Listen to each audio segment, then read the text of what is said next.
This video is about the Kelvin scale of temperature.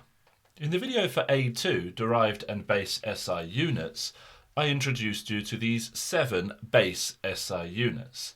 In this video, we're going to be looking at temperature, Kelvin. Now, this is a special unit for temperature, and it's an absolutely essential unit for temperature because of the definition of what temperature is.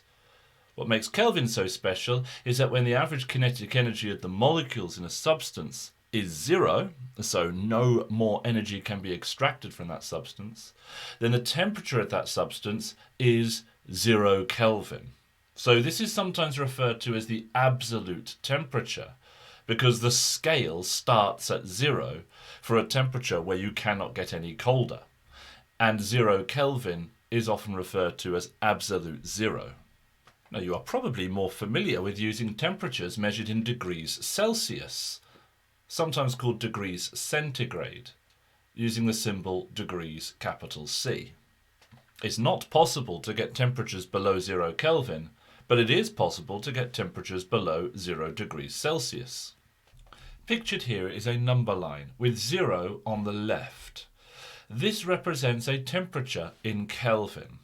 It is impossible to get a temperature lower than 0 Kelvin, but there's no upper limit to what the temperature can be.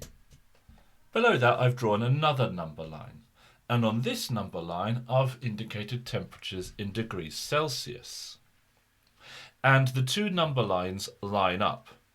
Now, what you'll notice is that there's 30 Kelvin between each of these notches.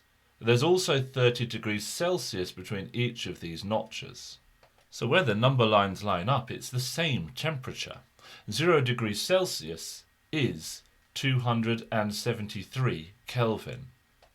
And on the bottom end, negative 273 degrees Celsius is 0 Kelvin.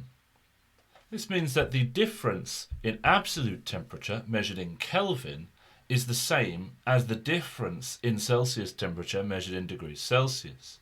In equations, we would usually use the Greek letter theta to indicate a Celsius temperature and a capital T to indicate an absolute temperature in Kelvin. To calculate an absolute temperature when you have a Celsius temperature, you simply add 273. And to calculate a Celsius temperature when you have an absolute temperature, you subtract 273. And it really is as easy as that. Just remember that the number line has the same spacing, but the 0 has been shifted, and that the number you need to remember is 273. And if when you calculate a Kelvin temperature, it's negative, you've done it wrong.